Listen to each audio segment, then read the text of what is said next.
Thanks for joining us. This is Sustainable CT's monthly coffee hour. We're delighted to have you all here. Popular topic, all the billions of dollars coming through in federal grant money to Connecticut and other places. We want to make sure that lands in your towns. So this is the run of show for today. We're gonna start with some introductions of the Sustainable CT team. This gives you an opportunity to meet our team in a little bit more of see their faces anyway. So that's one of the values of the coffee hours. We like the chance to get to know you all as well, because we have some informal discussions around a theme. Excited about that today. And we have lots of partners with us to talk about resources that we all have to support towns in winning federal grants. So let's just start with quick introductions from the Sustainable CT team. We'll move into the partners later.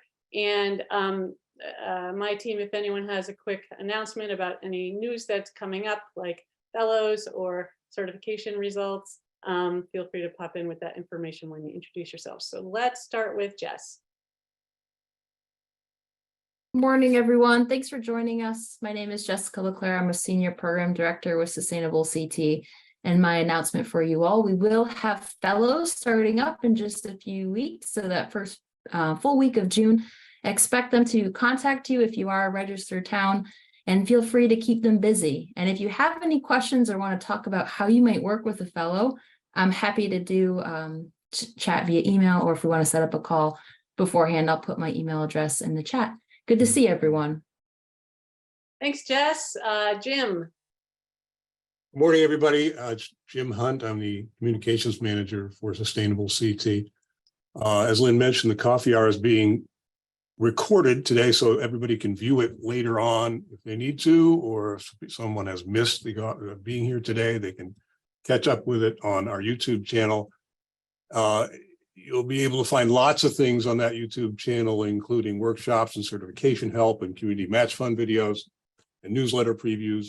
You can search YouTube for Sustainable CT and you'll find us there. But better yet, you can find a direct link to our YouTube channel and our monthly newsletter, Actions and Impact. And if you're not yet a subscriber, please become one. It contains a lot of information that could be helpful to you and to your town. You can subscribe at sustainablect.org. And while you're there, be sure to check out The Impact. It's a Sustainable CT podcast. We like to say it's for your enlightenment, your edification, and your entertainment too. We feature interviews with very interesting and helpful people and the best content drawn from our workshops and webinars and coffee hours. You can look for that new episodes on the 15th of the month at sustainablect.org and wherever you get your podcast. This month we chatted with recently retired and long-serving town manager of Glastonbury, Richard Johnson. He had a lot of very interesting insights spanning his nearly 40-year tenure in Glastonbury. So I'm sure you'll enjoy it. And finally, don't forget that we'll be having our spring into summer celebration at, the Glastonbury Boathouse on Thursday, June 1st at 3 p.m. And please do join us for that. If you've not yet received an invitation from me to that event, I can't imagine how you haven't. But if you haven't, please don't let that stop you. Register at, you guessed it, sustainablect.org. And thank you very much. We'd love to see you there. Thanks, Jim. Torin. Hey folks, Torin Medicioni, Program Assistant for Sustainable CT. Thanks for joining us. Thanks, T. And Kate. Morning, everyone. My name is Kate Richard. I'm a program manager with Sustainable CT. Thanks for joining. I saw a couple people have already introduced themselves in the chat, but if you want, feel free to pop in your name, what town or organization you're with, and introduce yourself in there. Exactly. Yeah. Thanks, Kate. And I'm Lynn Stoddard, Executive Director of Sustainable CT. And my quick message for the morning is that spring certification results will be announced on June 2nd. So we've gotten through all of the reviews. We're excited to share and celebrate towns doing awesome things that have achieved Sustainable CT certification and climate leader designation this spring. And the next opportunity for submissions is mid-August for submitting for certifications. So, all right, let's get into the topic of the day, supporting you all on winning federal grants for your towns and listening to you about what other sources of support you might need. Very honored to have Commissioner Mark Boughton here this morning and Steve Nocera, who represent CT Built, the bipartisan infrastructure law team. And we're going to have Commissioner Boughton kick it off for us and give a little background about what they're doing. Thanks, Lynn. Appreciate your time. Everybody got me? Can you hear me good? I was having technical difficulties this morning. So my name is Mark Boughton. I have two jobs I have many jobs at the Capitol, but the two biggest ones are one, I'm the Commissioner of Department of Revenue Services. We're kind of like the IRS for the state of Connecticut. I'm sorry you had to pay your taxes, but it's my job, as Jimmy Buffett once said. And my second job is I'm the governor's senior advisor on infrastructure across the state of Connecticut. Fresh back from Washington, D.C. at our quarterly meeting with the National Governors Association related to the bill program, the bipartisan infrastructure law. We had a great meeting with the White House, and then we spent time with the Department of Energy on Wednesday and a whole bunch of other stakeholders. And then yesterday, we had a bunch of folks from the implementation team of the bipartisan infrastructure law. So I'm sure you're wondering, like, all right, well, what do you do in this role, right? So my job is to help you do your job. I facilitate across departments and the state level amongst all of our agencies to make sure that we don't develop silos. We know that silos are deadly in a comprehensive $1.7 trillion program like this. And then the second piece to that is we make sure that we're talking and integrating ourselves appropriately with the federal government and all the federal agencies, because there are literally dozens of agencies and programs that are at play here. And then thirdly, we work to help cities and towns and our COGs and our MPOs across the state to identify projects, to identify grants, to try to marry those two things up, to help them braid dollars together so that they can potentially put in applications and go from there. Last year was the first year of applications that went in. We had 11 approved in Connecticut for Safe Streets for All, which is one of the flagship programs that the federal government is offering. The next program, the next round of Safe Streets is currently open, and I think it closes out at the end of June or early July, if I remember correctly. So that's something that you need to really get on. There's money available for all kinds of programs and ideas and thoughts. Remember that the federal government, one of the takeaways I had from yesterday's session was that federal government is looking for projects. They're not looking for ideas. So, we all have ideas, but and when I was mayor of Danbury for 20 years, I had a million ideas of what we should do in Danbury and how we should do that. But an idea is not a project, and they will tell you that nicely at the federal government level, that it's a great idea, but it's not a project. We want projects. So you have to think of that. So my advice to everybody is to go to your shelves and dust off all those projects that you always want to get done that are more design than ideas, and that's where your basis should start. Whether it's Safe Streets for all of the other 300 odd grant programs that are out there. The grant programs, they go all over the map. They're everything from fish recovery and how to get fish upstream to water out west to here in Connecticut, culverts replacement, and as well as dangerous intersections and things like that. So they're all over the place. In the bill, there are two buckets of money. There are the plus up dollars. Those are dollars that are put directly to program that's already happening, right? So if you saw cones out there on your way into work this morning, chances are federal infrastructure money is helping supplement that project.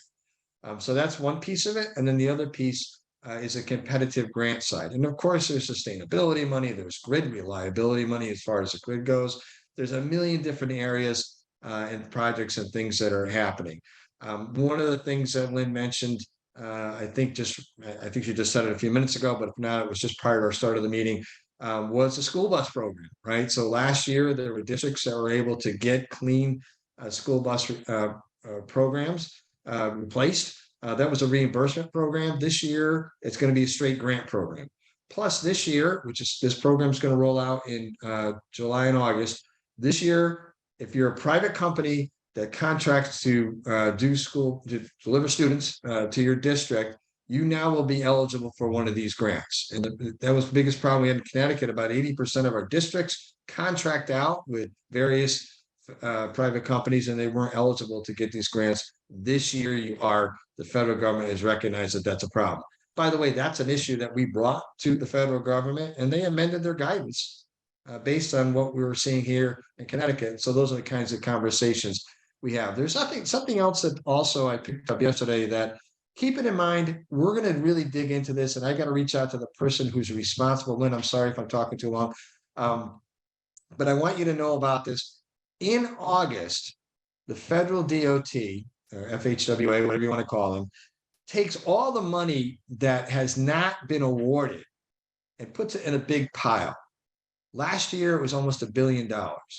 They then will allow you to apply for that money for projects that maybe you didn't get funded in the round of the grant, because they need to get all of that money. I call it encumbered. That's a municipal word. They call it something else in the federal level. All that money has to be tied into a project, or it will be swept by Congress as they go to fund other programs. So we're going to dig into that over the next couple of weeks and get some information out to our municipalities to be alert. August, it's a terrible time in government. Everybody's on vacation. Nobody wants to do anything. We're all tired because we've been through your budget cycles and all that stuff. But the reality is that there's real money there. And the people from the federal DOT told me that if you get me that idea/project in that window of time, we very well will fund it. Last year, they gave out over $400 million of supplemental grants that were not funded during the regular program. So that's something we got to do some work on for you at CT Built, which we will, and we'll get out to you. We'll get out to you. Beyond that, there is 6 years of programs that are going to be rolled out, grant applications. So if you don't get one this year, you don't get one next year, don't be upset about it. There's going to be opportunity, and our program is going to last for that long at least, to be able to connect you into something that may benefit your community, your city, or town. It's exciting, and it is something that has really almost unanimity in Congress. I don't see any rescissions in this program coming up in the next debt crisis that's going to happen. Everybody's on board with infrastructure. Everybody likes it. The head of our team, Mitch Landrew, fantastic guy. I'm going to throw it over to Steve real quick just to roll out a couple of, maybe you can put in the chat, Steve, some links for folks where they can go to get more information about Bill. And Steve also put in there, how do you get a hold of us? We're happy to sit down with you. We will come to your city and town. I'm going to Griswold. I'm so excited Monday night to check out some projects there. I've traveled pretty much all over the state to meet with our mayors, our first selectmen, our city planners, our town engineers, and see if we can somehow marry you up to a program, project, or idea. So Steve, can you just, first of all, I hope I covered everything, Steve. If you think I didn't, go ahead and pop in. And also any important links for folks, we want them to be able to get a hold of us. Sure. Thanks, Commissioner. First and most importantly, I only do infrastructure, so don't hate me. I don't collect taxes. I have nothing to do with taxes. I just happen to work at the DRS offices. I will put in those links as people are talking, and I'll go and gather them. I'm going to throw in our website, specifically what my favorite thing, which is the grants database, which walks you through all 380 competitive grant programs and where they are, as well as bill.gov, which is a treasure trove of what's going on nationally, but you can drill down to Connecticut and really get into, what's happening here and what's available for you guys. And I will also, as Commissioner Boughton said, throw in our contact information. He is not joking. We will come to your, we want to see your project. We want to know what we're talking about when we're interfacing with the federal government. It makes a difference when we've seen what you guys are thinking about, when we're talking to the people that are making these choices. It's the difference between saying, I think they've got like a bike trail or something out in wherever, versus like, you got to come and see this. It's cool. They've already got bollards, they're paving. It really changes the dynamic of those conversations. So please, we're here for you. Use us. Don't be a stranger. But yeah, I just want to say thank you to Lynn and team for inviting us today. It's always great to get in front of large groups of stakeholders, because our goal is to make you as successful as possible. because your success is going to make the state successful and is going to make this program successful. And I also want to say thank you to Mike Mazinski from CCM. They have been doing yeoman's work as well in terms of getting contractors for you to use in terms of grant writing and resources, and just being people that are also available to help make your applications for these programs successful. So thank you all, and I'm turning it back to Lynn. Thanks. Great. Thank you so much, Commissioner and Steve. Important people for you all to know. So that's great. Appreciate the overview.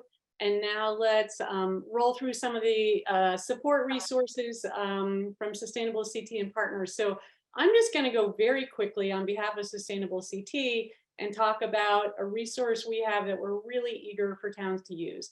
Those of you who've been through our certification process are familiar that we have equity coaches on contract. These are funded through grants to Sustainable CT, available at no cost to towns.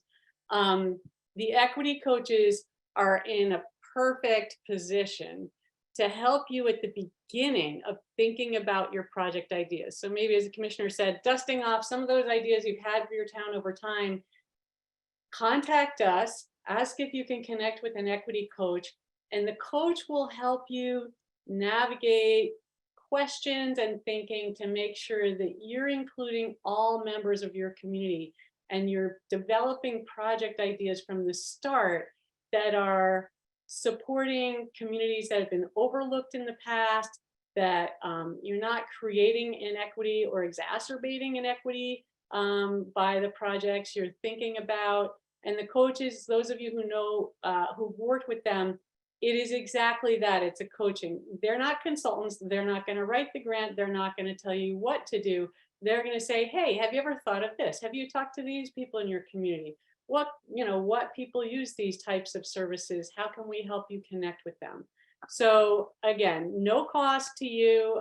Someone from our team you can just contact us at info@sustainablect.org. We'll pop it in the chat. But very eager for you to use those services. And as you know, Justice 40 is a huge component of all of these federal grants. So it will help you really ensure that you're meeting those needs. I'm going to turn it over now to Mike Mazinski from CCM, long-standing, strong partner of Sustainable CT. And Mike's got some stuff to tell you about from CCM. Thanks, Lynn, and certainly appreciate the opportunity to be here this morning. I'm enjoying now, I think, my third or fourth cup of coffee, so hopefully everyone else is thoroughly caffeined up. Appreciate the partnership that we've had with Sustainable CT over the years. And then also want to certainly acknowledge Steve Nocera and Commissioner Boughton on the support that we've mutually worked on over the past year or so on assisting towns and cities. And a lot of the work that we've been doing as an organization certainly wouldn't be nearly as successful without as working as a team. And so I know on the call also we have Rick and Savannah, who were instrumental, especially in some of the work that we did with our grant consultants. We've heard over the past year or so that our members were in need of trying to get through the noise which is really being overwhelmed with the grants and opportunities that are available at the federal level now. And so, we explored a number of different options, and this is certainly a great opportunity just from a perspective as far as timing is concerned, because, a lot of you have just recently passed your budgets. And so there's likely going to be a lot of projects that you weren't able to budget for this year. And so this is a great time of the year to really explore some grant opportunities that might assist in funding some of those projects that couldn't be budgeted for. From our process perspective, to help you in some of those efforts, we submitted an RFQ to solicit grant writers and grant administrators probably about a year or so ago, received several submissions, interviewed several, went through a reference check to make sure that we were providing the most qualified candidates possible. And we're proud to highlight two firms in particular that we contracted with. Aston Carter and Tangible Analytics. I'll provide a link in the chat in just a moment with our page, which provides links to their sites and the information that they provide. but also we conducted a webinar several weeks ago to introduce our consultants to our members, detailing the services that they provide. And that link that I'll provide includes a recording of that. But these consultants are positioned not only in a grant writing capacity, but really as a full package grant administrative group. So they're intended to help navigate and advise you on what grants you may be eligible for, what you qualify for, what your needs are, and then help possibly with some of the administration of it. But encourage towns to reach out to them, have conversations with them, kind of walk through the process. They've been a great resource and a great partner so far. The only one other program I'd like to also just mention, and it's in partnership with the National League of Cities, U.S. Conference of Mayors, and several others, is what's called the Local Infrastructure Hub. It's primarily funded through several philanthropic groups, mainly the Bloomberg Foundation, and it creates a series of boot camp trainings designed to help municipalities prepare and apply for grant opportunities that are available through the IIJA in particular. And so these boot camps are kind of scheduled on an academic calendar. So different semesters focus on different types of grants. And this summer, the programs will focus on drinking water, the state, or the Drinking Water State Revolving Loan Fund, broadband grants, neighborhood access and equity grants, and then bridge investments. So I'll include a link to the Infrastructure Hub. It's a free program.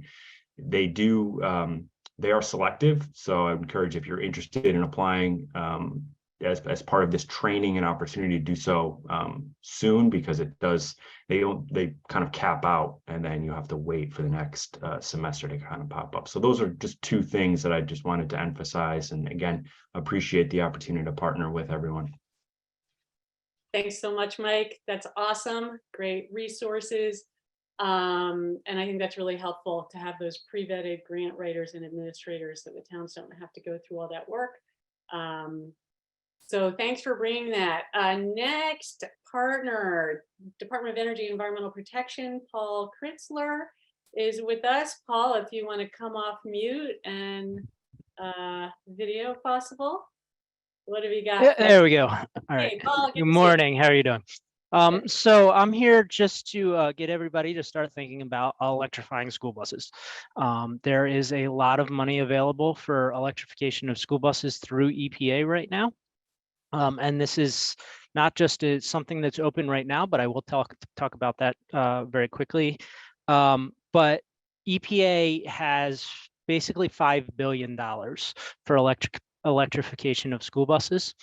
And that money is being rolled out basically $1 billion at a time over the next 5 years. And so there's a lot of money available for electrification. And obviously with Public Act 22-25 last year, there are a lot of requirements for electrification in the municipalities. So it's definitely something that every municipality, especially those that are EJ areas, distressed municipalities, should be thinking about, because that 2030 deadline to electrify buses is going to come up very quickly. So just very quickly to talk about the available options right now. EPA is basically going to run 2 grant programs every single year for electric school buses, and they're gonna operate slightly differently. What's available right now, and we can drop the I'll drop the link in the chat after I'm done talking, is EPA has a notice of funding opportunity available for a very large scale project, for large scale projects. So it's $400 million that's been made available. School districts or third-party companies can apply for that money. So those third-party companies might be like First Student or Student Transport of America, those companies that are providing school buses to our school districts. Under the school bus district, if a school district applies for this money, the project is a minimum of 15 school buses. So that's a pretty large project. And this money, this grant will provide a lot of money. It's up to $395,000 for a Class 7 school bus. or $315,000 for a class 3 through 6 electric school bus. And that money is intended to cover both the school bus and the infrastructure that you would install. Now, this program for third parties, if a third party were to apply for this program, it would be a minimum of 25 school buses. So these are quite large projects. The deadline for this is August 22nd, 2023. And again, I'll drop the link into the chat after I'm done talking. It's completely understandable that a lot of municipalities might not be thinking we can do a project of that size right now. And so what EPA has is during the fall of every year for the next probably 4 years, they did it last fall. They'll be running a smaller program, which won't have minimums. So if you want to electrify 1, 2, 3 buses, you could do it. If you wanted to, if you had scoped out a project where you could electrify 25 buses, you could do that too. So for reference, in last fall, Regional School District 1, which is Sharon, Cornwall, a few other school districts, they got a grant to electrify 3 school buses. And the technical school system in Connecticut got a grant to electrify 25 school buses. So you can see there's 2 different sizes of projects. So where are the resources if you want to start talking about this and in your town and start learning about this? First is us at DEP. I am the supervisor of the Mobile Sources Group in the Air Bureau at DEP. Again, we have an email that I'll drop into the email into the chat where you can contact us. But there's going to be a number of other resources out there. There's a number of third parties that are doing work in this space to provide towns with things like grant assistance, grant writing assistance, technical assistance, information. And so what we want to do at DEP is learn what your barriers are, and then try and provide answers to those barriers where we can. And if possible, provide technical assistance. And so very shortly, we'll be releasing a website that will centralize all of this information. Just, you know, if this is just something that everybody should be thinking about is if we want to start electrifying school buses, what do we need to know and how do we go about starting that process in the states or in the towns? So Awesome. That's it. All set. Thank you, Paul. I'm sure there's some questions in the chat. We'll get to those in just a minute. And I just wanted to mention Sustainable CT on our website. Kate put our link in the chat where we're at least attempting to have links to all of these partners and their resources. We'll make sure we add yours in at DEEP, but we've got CT Built and CCM on there already and some of the COG resources. Okay, awesome. So this is exciting. I've got our friends from the Green Bank here to share, Sarah Harari and Ashley Stewart. I'll turn it over to you guys. Thanks for joining us. Hey, good morning, everyone. Thanks for giving us time on your coffee hour, Lynn. Just want to talk a little bit about the Connecticut Green Bank and our partnership with Sustainable Connecticut. We've had aligned missions for quite a long time and partnered to support Sustainable Connecticut and the municipal towns and cities across the state for years. As the Green Bank continues to grow and to expand its scope towards environmental infrastructure, we find our alignment in mission growing also. There are new areas that the Green Bank is going to be working in, and we want to encourage and support our towns in obtaining and reaching more funding. So Sarah and I are attending basically to just talk about how we are at the Green Bank are planning to support towns and obtaining more of the federal funding. Sarah? Thanks, Ashley. Yeah, so you know, as Ashley went through, we have a long history of working together on these programs to support towns. And in our fiscal year budget of 2023, so the fiscal year that's coming to an end, we actually put aside $100,000 to hire grant writers to provide assistance to go after some of these federal fundings. And we also put aside a $5 million pool to compete for federal grants. As you're aware, you know, a lot of these federal funding opportunities do require funding matches to compete for them. And, you know, we're coming to the end of the fiscal year now, and that budget went unused, both the grant writing budget and the pool to compete for federal funds. And so part of why we're joining today is to sort of think about right now, when we're in the place of working on our budget for the next fiscal year, how can we make sure that some of these resources are available to you, that you're aware of them? You know, how can we basically make it easier for you to go after federal funding opportunities that are consistent with, you know, our priorities around deploying clean energy and supporting the sustainable development of our communities here in Connecticut? So, you know, we're sort of open to input about whether it's, you know, hiring, providing funding to hire grant writers that you just heard are pre-qualified by the CCM, or making match funding available for some of you to go after the federal funding. We are very open to input from you all as to how we can be a supportive resource. Just two other federal funding programs I want to mention before I turn it back over to Lynn. There's two big federal omnibus packages. One is the Climate Pollution Reduction Grant Program.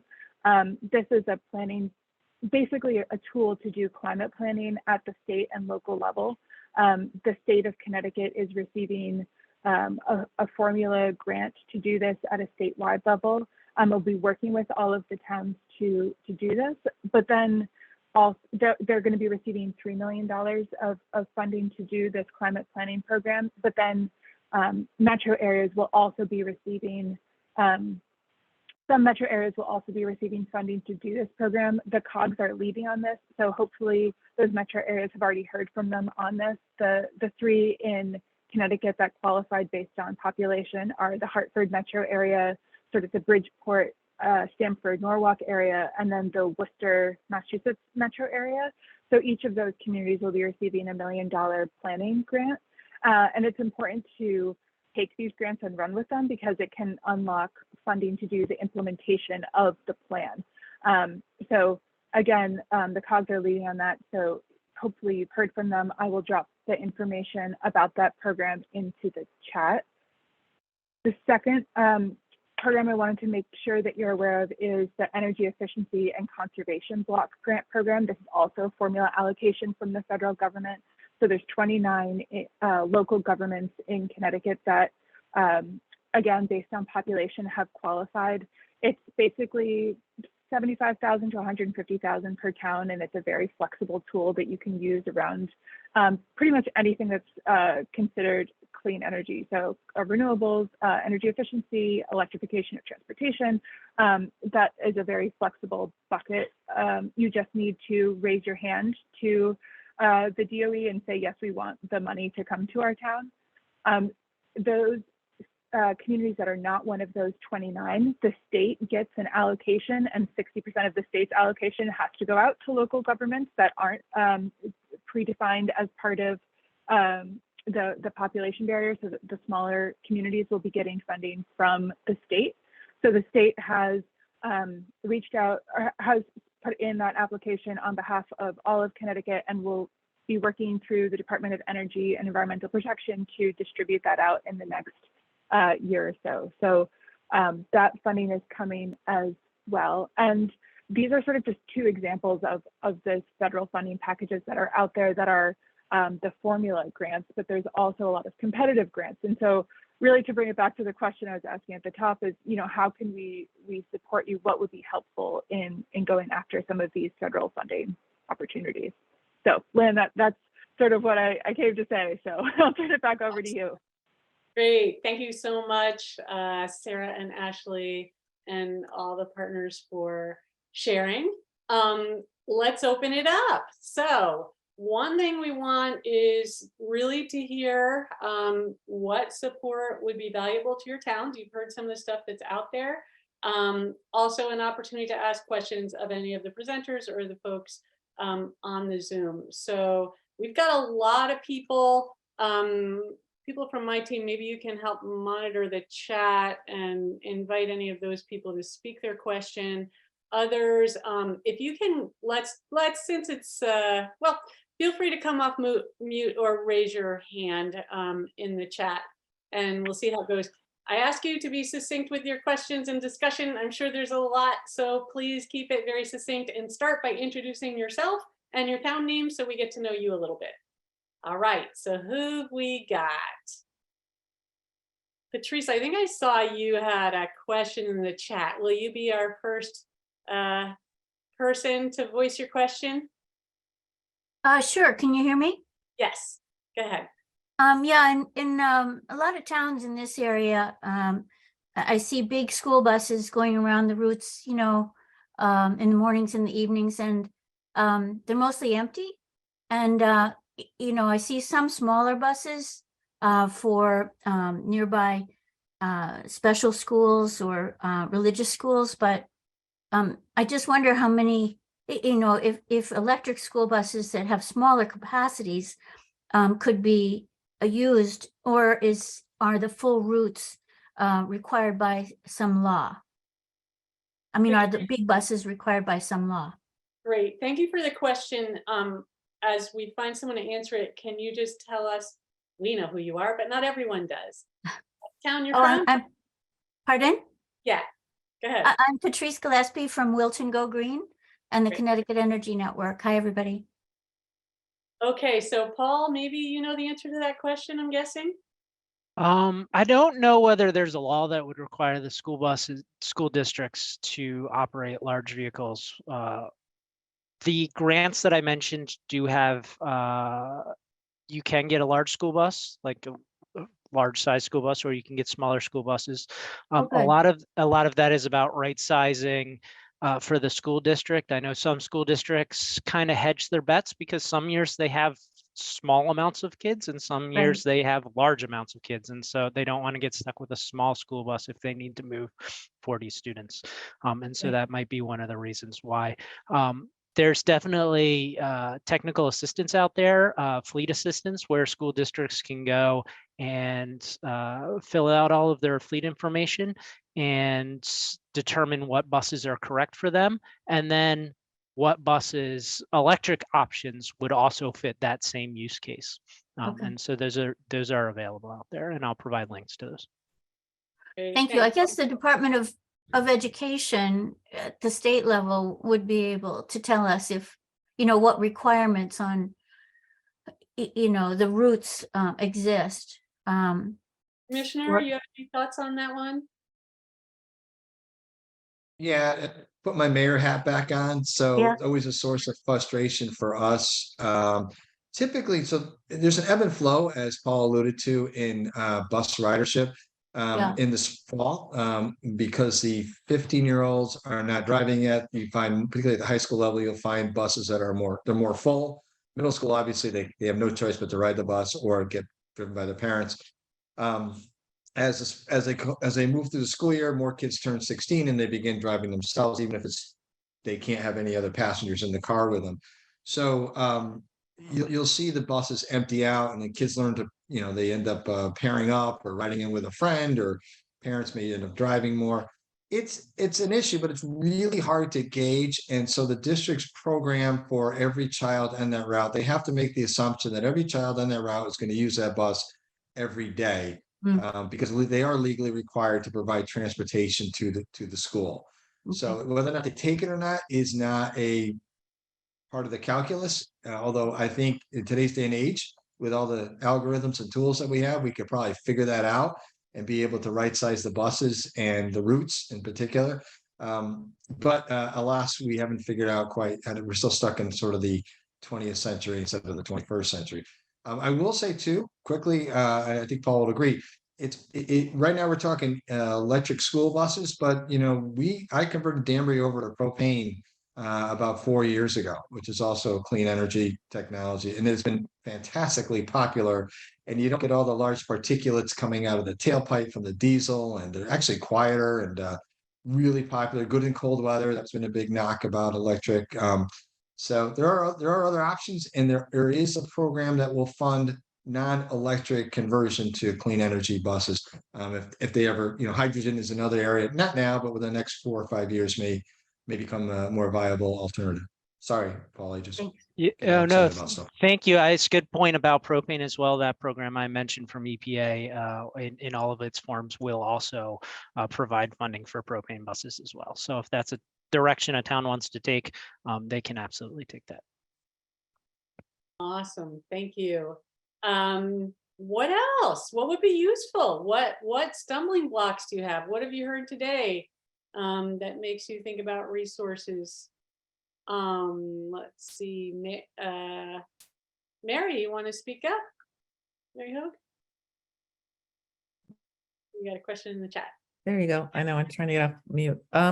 Yeah, the two issues we have come up with for the school buses is that we don't own them, which is what happens, I think, for a lot of towns near us at least. And their contractor, has to be incentivized to move to that. And then just on moving our fleet to EVs, we've had problems with supply chain issues. So we're worried about the timeline of when we have to expend the funds. If we can't get the equipment in the time that we're supposed to spend the funds, do we lose those funds? So two different questions. Again, I'm assuming Commissioner Boughton and Paul are probably the ones. Just come off mute and chime in. Yeah, I'll pitch it to Paul too in a second, but from what I've heard, they will make some concessions related to supply chain issues. So, I'm fresh back from Washington. I got in late last night, and they are really hungry to distribute these dollars. So the message that I'm taking back to you all was be creative, be innovative, and they're going to really do everything they can to make it happen. There are still limitations and guidelines and stuff like that. Don't get me wrong, but they really are anxious to distribute these dollars for these kind of programs. The second piece is the privately owned bus companies. What a district could do as they go, most cities and towns, depending on where you are in the size of the district, your delivery of students may be an attractive proposition for more than one company. So if you put out an RFP, you can specify in the RFP that a certain percentage of those vehicles need to be clean vehicles, or work towards a rollover towards clean vehicles. The new program, I don't know what's out on the street right now, but I know that with the next round that they drop is going to allow for private companies to be able to roll their fleets over, and they're looking for fleets. So Paul mentioned that there's a lot of small, smaller amount of vehicles that you can roll over right now. The next round is going to emphasize large fleets, recognizing that there are big companies out there that want to participate. Of course, the municipality would be a partner in that. So there are ways to do this. I think it does start first, though, Mary, where you have to, make this a priority with the superintendent. And we do meet, Steve and I do meet with the superintendent, the group CAPS, to be able to share with them these programs and try to work with them, explain how they can get this done, because it is complicated. Paul, do you want to just pitch in there a little bit too? Yeah, I'll just follow up first on the question of timing and supply chain. The EPA understands that. They've been exceptionally willing to grant extensions where extensions are necessary, understanding that it's actually not the buses right now. It's the supply equipment for the electricity, and so if a yard requires a transformer upgrade or something like that, that's the supply chains on that are very, very long, and so EPA has been willing through this program, through our Diesel Emission Reduction Act program, to push back those and provide extensions on projects. As for getting third party. The first thing I would echo is what the commissioner said about contracts. Is that contract is really the first place to really attack the issue, to require that there be some sort of rollover towards some clean buses in some way. That's one way. But yeah, you have to get that third party provider on board with you. You have to get the fleet administrator for the school buses. You have to get the superintendent, you have to get the school board. There's a lot of people that need to come together for these projects to work. And so that's really the first step, right? Is to get this group of people together and talking about making that transition. And if you can get the people in the town working towards that, then it's easier to get the third-party contractors on board with some sort of transition plan. So that's what I would say. Thanks, Paul. Yeah, one of the things we do a lot of is sharing among towns. So if there are any towns that come to mind that have taken that first step, working with their superintendent and school board, some of these folks might want to reach out to them. If you could mention or pop it in the chat, it's always good to learn. Yeah, yeah, absolutely. ACES has done that. The technical school district is definitely on their way. DACO, if you have DACO, is very experienced with this kind of transition, but I will provide some resources in the chat. Awesome, thank you. Lorena, please come off mute and let us hear what you've got to say and where you're from. Are you able to, let me ask you. Oops. Sorry, go ahead. Go ahead.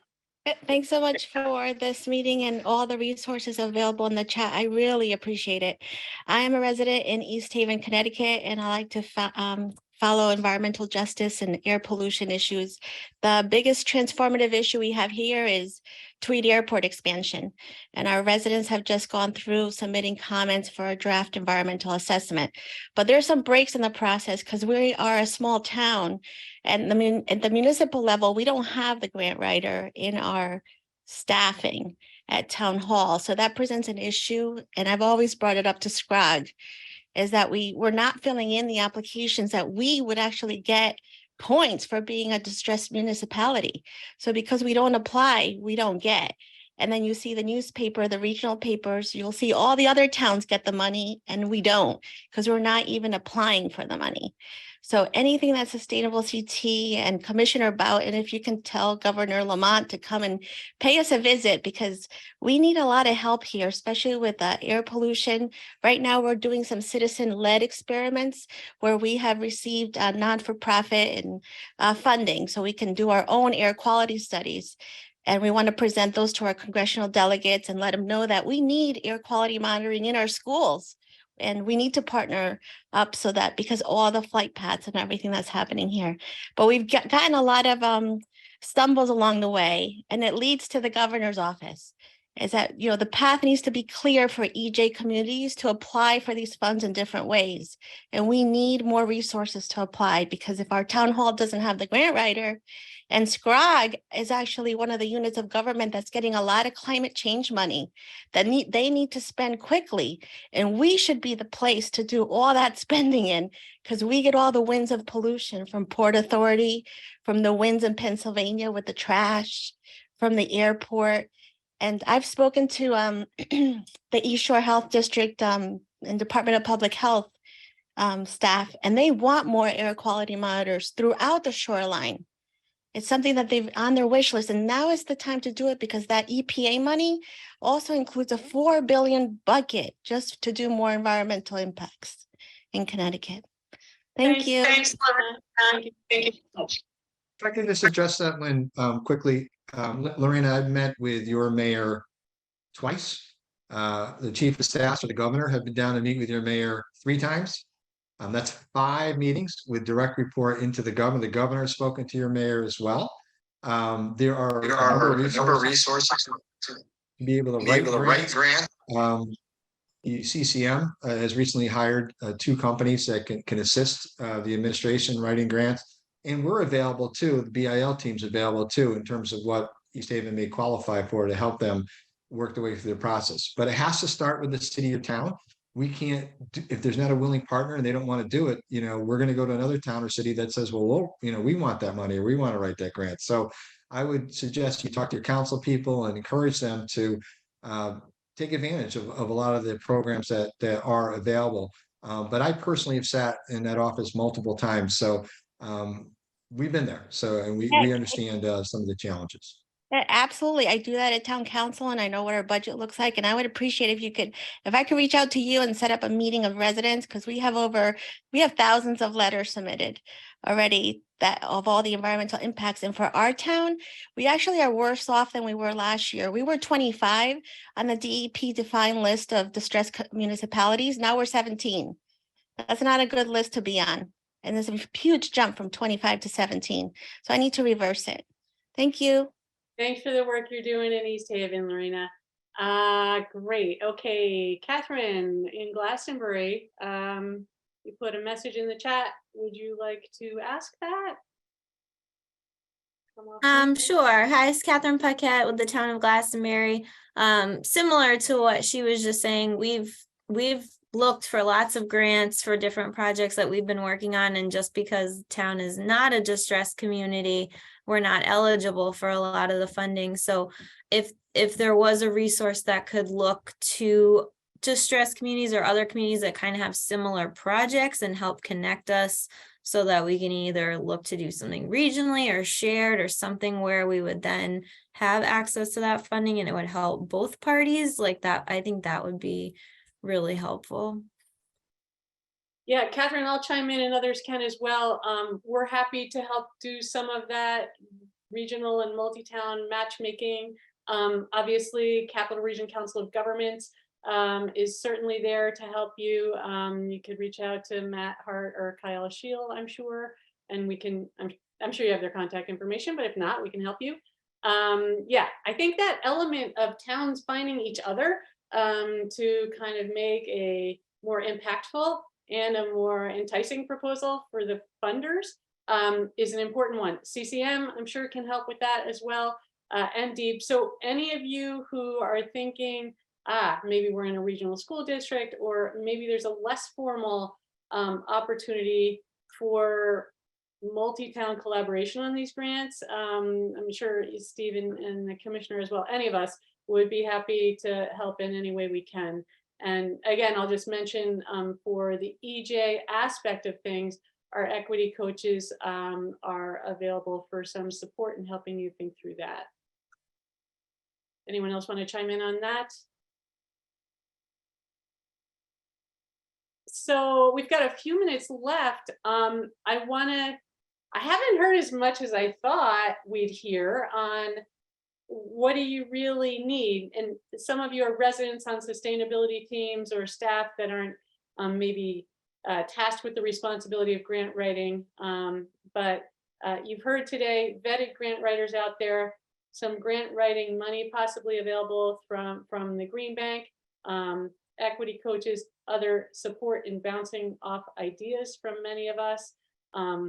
Commissioner offering to come speak to your town and hear and see project ideas, and even some potential money from Green Bank in matching funds. So what else? It's tedious, it's complicated. We know that, and all of us are really eager to make sure these dollars get into Connecticut and help improve all of our communities for everyone. So any questions or thoughts or input on that? I see something, help on food waste recycling. Okay, I'll jump in on that one. You don't even have to do a federal grant for that. You can come through our community match fund. We're doing a lot of outreach on that right now. If you're not, one of my team can put the community match fund and the funding at email in the chat. We have up to $15,000 for projects for food waste. There's a crisis in the state. As you know, we're starting to send a lot of waste out of state.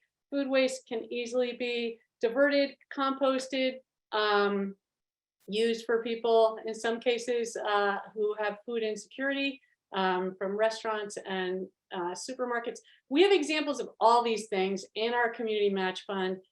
You have the idea, we listen to it, we say great idea, we coach you in crowdfunding, set you up on our crowdfunding platform, and we match every $1.50 for every dollar you raise. So that's our little summer boost. We really want you to jump into these food waste diversion projects. Our typical match for the community match fund is dollar for dollar. but now through mid-August, we'll match $1.50 per dollar. So that's a pretty cool incentive. We've got some great projects going in Southbury. We're supporting one in the Tri-Town composting projects in Essex, Chester, and Deep River right now. You can see a link to our project page that will pop in the chat of many of those resources. So contact us if you want to do food waste stuff. We'll help you connect with other towns perhaps and get you set up to do some crowdfunding and get those projects rolling. No excuse. And that is really like, you'll know within a few days that you're ready to go, and you'll have the money in 6 to 8 weeks after you complete your crowdfunding campaign. So yeah, a very small lift. What else have we got? All right, well, our team is fine sticking on. If people have other questions, I want to be respectful of the commissioner's time and our other partners. And thank you so much for joining us. Give you any last words you'd like to say. And those who want to hang on, please do. Commissioner? Oh, I'd just like to say this is a transformative time. There is between the BIL program, CHIPS, which is another program that's out there, IRA, which has just been launched, and several other programs. There are almost $2 trillion worth of investing in America that's happening right now. This is good for us. It's good for our economy. It's good for equity. It's good for all of us becoming more sustainable, and our communities becoming safer and certainly cleaner in terms of energy and all kinds of neat stuff. So I'm excited and I'm busy, but I just want to let you know that I am incredibly optimistic for both Connecticut and our nation in terms of rolling this program out and deploying it. I will say you got to be patient. Paul will tell you that. It's patience, patience, patience. It's not a 6-month program or 1-year program. It's a 6-year investment program. But this country will look radically different in terms of the way we move people around and how we deliver energy and broadband and all kinds of stuff at the end of that 6 to 7 year period. So it's an honor to do what I do. It's an honor to serve you. And thanks for the opportunity today. Thank you so much for joining us and all the support you're providing.